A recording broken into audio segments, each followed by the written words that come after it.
Eu vou colocar o seu áudio aqui, Patriota, e eu queria que o chat me ajudasse nisso daqui. Bom dia, Léo. Tudo bem? Aqui é o Patriota Brocador de Guarulhos. Só para lembrar que na Copa de 94 nós quase nos ferramos por causa daquele idiota daquele técnico, né? Eu não acho que ele é idiota, tá? O Parreira se mostrou um excelente técnico durante a Copa do Mundo. Os noticiários da época diziam: ganhamos apesar do Parreira. Não sei se você lembra disso. Lembro Nós sim. estamos sem técnico, né? E os jogadores hoje em dia vão para a seleção por status. Então eu não sei se vai funcionar aí a seleção aí com esse tipo de jogador aí que não tem mais vínculo nenhum com a seleção brasileira, né? Eu concordo com o Patriota, que os jogadores hoje estão sendo convocados, ultimamente, não só o Dorival, né? Ultimamente, por onde estão jogando, né? Se desempenham bem lá na Europa, na Inglaterra, onde eles estão, eles acabam sendo convocados. Vamos voltar então para 94, para 93 e 94? Talvez alguns do chat aqui não tinham nem nascido ainda. Mas a seleção de 90, ela passou por uma eliminação traumática, né, na Itália. E aí, para se classificar para 94, o Romário não estava sendo convocado, se eu não me engano, era o Careca o titular da seleção, não era? E depois o Parreira, quando assumiu, ele não estava convocando o Romário, e aí teve um clamor popular para a convocação, e aí para a última rodada, que era contra o Uruguai, porque o Brasil tinha perdido lá na Bolívia, e chamaram o Romário para o último jogo, e ele, como ele diz, é o maior jogo da vida dele. Não sei se vocês lembram desse jogo, ou se você nunca assistiu, assista Brasil-Uruguai no Maracanã, a volta do Romário. Nos primeiros 10 segundos ele já dá um chapéu e uma caneta ali, é absurdo. E aí o que eu vejo? O Romário, ele veio e assumiu a responsabilidade e mexeu com o grupo todo. Quando o Dunga era o capitão, ele domina ali o meio de campo e fala pros jogadores: vamos jogar para o Romário. Isso é atitude de quem quer ser campeão. Cada um fazendo a sua função, feijão com arroz, e o técnico armando o time como ele achava. Ele começa a Copa com o Raí, ali no meio de campo. O Raí era o 10 do Brasil, assim. No São Paulo, ele, de 92, 93, foi um absurdo. Então ele dava pra ser ali um dos melhores da Copa. Inclusive, era o capitão, né? O Raí era o capitão. E aí o Raí dá uma ramelada, acho que nos primeiros jogos. Apesar dele ter feito o gol contra o Camarões, ele dá uma ramelada porque ele não tava jogando bem. Mas eu acho que era pelo esquema. E aí ele tira o Raí e coloca o Mazinho, pra ser mais defensivo e deixar Bebeto e Romário solto ali. Cara, se você pega a seleção de 94, ela extremamente segura, apoiava muito bem com Leonardo, depois o Branco, e o Jorginho pela lateral. Romário e Bebeto numa sintonia absurda. O que eu acho que falta nessa seleção é os jogadores, não que estão na Europa, mas que estão aqui no Brasil, que precisam ser convocados. Cara, ali não é um campeonato de pontos corridos de 70 rodadas. São 7 jogos. A Copa do Mundo é um mês. É um mês de campeonato. Então, se o cara tá jogando aqui bem no Brasil, cara, ele tem condição. Não, obrigado, Siri. O jogador precisa ali ter autonomia dentro de campo, coisa que a seleção de 94 tinha. O Romário, Dunga, acho que todos os jogadores ali, não só esses dois, mas todos ali tinham condições e tinham pau pra bater na mesa ali, de mudar o esquema e falar o que eles queriam fazer dentro de campo. O Zagallo e o Parreira organizavam ali fora, mas dentro de campo era o jogador que decidia, que resolvia até mudar de posição e etc, o que eles iam fazer. Eu acho que falta isso nos jogadores hoje. Ter essa responsabilidade ou autonomia dentro de campo, sabe? Sempre de obedecer o professor e o caramba. Cara, falta jogador. Acho que qualidade tem, só falta assumir essa responsabilidade. O Rafinha sinalizou isso contra a Argentina, mas não teve a experiência e a malandragem necessária para segurar o BO. Eu acho que com esses jogadores, não só jogadores, mas o perfil que eles estão tendo na seleção, vai dar merda. Vai dar merda. O Neymar, estando bem, assumindo esse protagonismo, e ainda os jogadores ali se movimentando pra ter esse culhão como a galera de 94 tinha, eu acho que resolve. O que eu acho também que precisa ter? Cara, esses jogadores, como o Romário, o Branco, o Dunga, e até os de 2002 também, Cafu, Roberto Carlos, Ronaldo. Cara, ir na seleção e dar um chacoalhão nesses moleques. E não é um dia uma palestra, não. Ficar lá umas 2, 3 vezes nas convocações e comer a mente desses moleques, sabe? Aí tem um papo de boleiro mesmo, se trancar na salinha ou no quarto e dar colocar o dedo na cara e o caramba, até do Neymar, e de fazer esses moleques acordar pra vida. Porque o Brasil vai se classificar, isso é certeza. Mas sim, são 7 jogos, porra. É só estar fechado, concentrado ali, entender a responsabilidade que eles têm nessa caralha, que dá pra ganhar. Não como eu falei, não é um campeonato de longo prazo, de ida e volta, e caramba, que vai ter time. Cara, é um jogo, vai lá, dá a vida no jogo, porra. Eu acho que falta isso. E a galera de 94 e 2002 tinha muito isso. A de 94, cara, eu lamento se você não viveu essa Copa. Mas desde a classificação contra o Uruguai e a chegada na Copa e jogo a jogo que eles fizeram, na época, como o Patriota disse, a galera, os jornalistas não deram muito valor pro Parreira ou pra seleção. Falaram que era o pior futebol que o Brasil já teve. O pior campeão e etc, etc. Cara, se olhar pra trás hoje, o que esses caras jogaram de bola, o que eles tinham de responsabilidade, o que eles fizeram, o que eles conquistaram, né? Porque assim, eram 24 anos como agora. 24 anos você ganha porra nenhuma. E o que eles fizeram, assumiram ali essa responsa, nenhuma seleção depois, não sei se vocês, mas eu curti mais, eu vivenciei mais a seleção de 94 do que a da de 2002. 2002 era pica. Pô, a gente já tava na euforia de ser campeão, né? A gente já veio de uma leva assim, de 94, 98 final e depois 2002. Mas a de 94, o que deu pra curtir cada jogo, cada vitória, cada gol que tinha e depois ser campeão, como é que foi na rua, como é que ficou o Brasil depois, na semana seguinte, era um absurdo. E esses moleques eu acho que não tem essa noção do que é ser campeão. E esses caras têm que ir lá e apontar o dedo desses moleques. É o que eu acho. Concordo muito com o Patriota. Agora, falar que o Neymar ou desistir do Neymar, não dá, gente. Não dá. Pelo amor de Deus. O moleque tem que estar bem. E aí que eu quero falar com vocês sobre o vídeo do Rizek e o vídeo da Glenda, que eles fizeram sobre a divisão, que eu concordo muito. Eu sou muito fã do Neymar, defendo o Neymar até onde der. Mas a questão existe um corpo só e 2 mentes. A mente do jogador e a mente do influencer, do popstar, do rockstar, né? Vamos chamar de popstar. E uma hora o corpo, ele não aguenta ser dividido, ele tem que escolher. E é o momento dele escolher, abrir mão de tudo, de contrato comercial, abrir mão de festa, abrir mão de evento. Tem que abrir mão. Ah, mas tem contrato pra cumprir. Foda-se. É o momento de abrir mão dessas porra e focar em ser jogador. O corpo dele tá sentindo esse peso e tá se lesionando.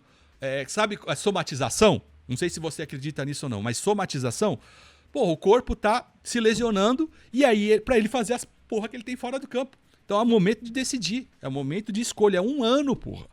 Abre mão dos contratos e 1 ano só fica em casa. E outra coisa que o Neto falou, o Neto deu a letra. Neymar faz não sei quantos anos aí, desde que ele foi pro Barcelona, que a equipe, o staff dele, físico, equipe, preparação técnica, fisioterapeuta, etc., não consegue deixar ele em condições de jogar 30 jogos da sequência. Por que não está na hora de mudar o staff? Abrir mão, pô. Ele é muito leal a quem acompanha ele. Mas os caras não estão conseguindo. Aí tem 2 coisas. Ou os caras não estão trabalhando direito, ou o Neymar não tá fazendo o que os caras estão pedindo, né? Aí eles precisam se posicionar também, aí o staff dele. Porque se eles mandam, orientam e o Neymar não faz, aí a culpa não é dos caras. Agora, se o Neymar faz a risca tudo que eles pedem, os caras não estão trabalhando direito e abrem mão. E me parece, eu não vi se essa notícia é real, mas parece que o Neymar abriu mão e tá indo se tratar com a equipe do Santos agora. Não é com o staff dele mais. Então, é o momento de decidir. Se ele fez isso, se ele abriu mão, ó, gente, obrigado, mas eu vou me tratar no Santos, já é um começo. Porque aí ele começa a focar em ser jogador e é só um ano, pô. É só um ano. E o vídeo da Glenda é perfeito. Porque ela fala como ex-atleta, ela fala como alguém que trabalha demais, né? E o corpo sente, porque ela é assim, uma jornalista renomada e o que ela já fez também no jornalismo é um absurdo. Então ela fala, o corpo sente, o corpo tá dando respostas. E a mente tá indo para um lado e o corpo tá ficando, né? Não tá acompanhando. Então o Neymar precisa sim ter essa decisão de estar num corpo de um jogador. Vamos aos áudios aqui dos membros do canal. Então, eu concordo com você. O time tem que se fechar, tem que se unir e jogar pro Neymar. Assim como foi em 94 e assim como foi na última Copa pro Messi. Entretanto, não adianta eles se fecharem para fazer com que o Neymar jogue livre para poder levar a seleção para frente, se não tiver aquele vínculo, aquela vontade, aquele desejo, né? Por isso que eu acho que tem que ter jogador que joga no Brasil. Aquele tesão de ser brasileiro e ganhar uma Copa do Mundo. Eu acho que ali cada um está pensando só no seu e no status de estar na seleção, entendeu? Não acho que eles estão lá para ganhar uma Copa, não. Ó, vou dar um exemplo besta aqui, pode até não caber, mas é o que me veio à cabeça agora. Eu fiquei 10 dias lá em Israel. Cara, você fica 10 dias fora do Brasil, e olha aqui, sem dinheiro, tá? Sem dinheiro. Você fica 10 horas fora do Brasil, você começa a vivenciar a cultura do lugar. Você começa a ter referências do lugar e a consumir. Imagina quem mora fora como jogador, mora na Inglaterra, mora na Espanha, mora na Rússia, mora na puta que pariu. Os caras com dinheiro vivenciando aquilo lá. Se distancia automaticamente. Por mais que ele veja na internet, tenha família no Brasil, se distancia, pô. Parece uma bobagem, mas não, pô. Você pensa diferente, vê coisas diferentes e eu acho que é diferente de quem joga aqui no Brasil. Precisa ter metade do time que joga aqui e tem jogador pra isso. Sobre o Neymar, eu sou o maior Neymarzete que existe no Brasil.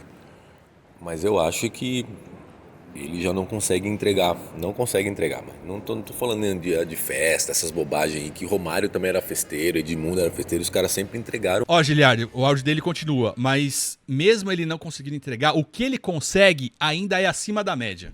Muito, né? Sempre jogaram muito. Mas o Neymar não tá mais no seu... não tá 30% do seu auge técnico, né? Até tomada de decisão, assim. Ainda é muito acima, mas a gente tá falando de Copa do Mundo, né? Pô, no Paulista, os jogos que ele fez, ele sobrou em campo.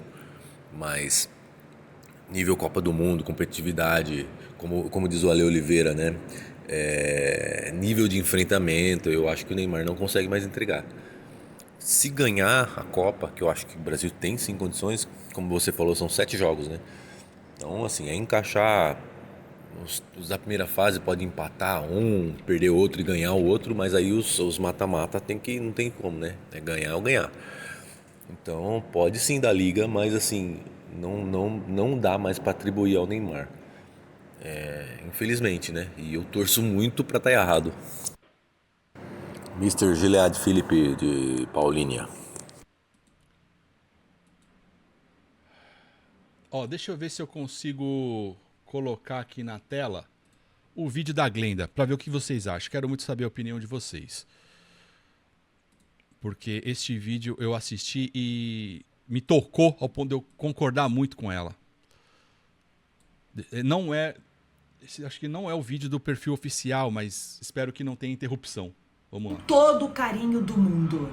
A vida às vezes nos divide em dois. E quando a gente é grande demais, como você, Ney, essa divisão fica à vista do mundo. Fica à vista dos olhares, dos julgamentos. Eu vi você crescer como jogador, vi aquele menino genial do Santos, dos dribles completamente desconcertantes. Vi cada gol que o transformou no artilheiro da seleção brasileira. Passando Pelé, Vossa Majestade, que tanto te elogiava. O goleador da seleção pentacampeã do mundo. Isso é gigante. Um feito para um gigante dos campos, que é você. é você, Neymar. Pouquíssimos têm o seu talento. A gente vem acompanhando isso ao longo dos anos, né? Mas também eu vi o outro Neymar, o popstar, a celebridade, o que brilha fora do campo, que atrai as câmeras, holofotes, manchetes, dinheiro, confusão. E aí mora o dilema. Quando duas personalidades vivem no mesmo corpo, uma acaba pedindo mais espaço. É natural, é inerente. O popstar, com seu brilho imediato, sedutor, começou a engolir o atleta. E aí vem outro dilema. O esporte de alto nível é muito exigente. Aliás, está cada vez mais. E quando vamos ficando mais velhos, ele é cruel. Ele joga na nossa cara, né? Quando vem a maturidade, ela faz aquela pergunta: eu fiz tudo o que eu podia fazer? Sobram você e a sua consciência. Aos 32 anos, com mais uma Copa do Mundo à vista, essa resposta ainda está em aberto. Eu não estou aqui para julgar. Aliás, de forma alguma, a vida é de cada um. E a vida é feita de escolhas e consequências dessas escolhas e das sementes que a gente vai plantando, e ninguém tem nada a ver com isso. Não é verdade? Pelo menos é isso que eu penso. Eu sei como é que é. Eu sei o peso de ser atleta genial e celebridade mundial ao mesmo tempo. Mas aí chegamos ao ponto que é crucial. Eu pergunto: o que você quer, Neymar? Porque é o seguinte, o Brasil quer você, a seleção quer você, mas você precisa querer ser 100% atleta. Pelo menos até a Copa do Mundo. E aí é uma escolha que só você pode fazer, independentemente do que as pessoas acham. Agora é você e o seu futuro. É isso aí. Concordo demais com o que ela falou e a gente não tá lá para acompanhar os bastidores. Eu imagino que ele queira muito, só não está sabendo querer, né? Só não está sabendo fazer acontecer. E acho que passa até um recado para a população, pro meio do futebol, pro universo dos times, das marcas, etc. Desculpa, tava sem som. Eu concordo demais com a Glenda, concordo demais com o que ela falou, e o que tá parecendo é que o Neymar quer, só que ele não tá sabendo querer. Ele não tá colocando em prática, ou sabendo, porque assim, continua essa caralha de um monte de contrato, um monte de compromisso pra fazer. Renegocia essas porra, Neymar. Bota pra frente, depois eu entrego, depois eu vou no evento, foda-se. Cara, é 1 ano que a gente tá pedindo. Foca só em ser jogador. 1 ano só, 1 ano. Você curtiu já um bom tempo. Depois da Copa você vai curtir o resto da vida, mas é 1 ano só. Deve ter uma pressão do caralho do pai dele, da empresa dele, pra cumprir os contratos, pra fazer isso, pra fazer aquilo. Mas, cara, já é bilionário. Abre mão 1 ano só. 1 ano. Abre mão. Pra ver se as coisas mudam, que é a última oportunidade. Assim, ó, o Messi disse que vai querer jogar a próxima Copa e tem grande chance de ganhar. Que o time da Argentina, do jeito que tá, e já vem com histórico de último campeão, tem grande chance de ganhar. E talvez seja a última chance do Neymar. É a última oportunidade dele conquistar a Copa do Mundo. Porque se ele não ganha nessa, mais 4 anos na vida que ele leva pra chegar... Nossa... Aí sim acabou. Então é a última oportunidade. E ele só tem 1 ano pra isso. Agora, se ele vai... Eu acho que ele quer. Agora ele não tá sabendo querer e não sei o que vocês acham disso. Comentem aí, por favor, o que vocês acham do Neymar, o que vocês acham do vídeo da Glenda, o que vocês acham que o Neto falou, que a equipe dele não tá dando conta de deixar ele apto pra jogar. Comenta aí, que eu já tô puto. E eu vou deixar mais 2 vídeos pra vocês assistirem aqui, tá bom? Tamo junto.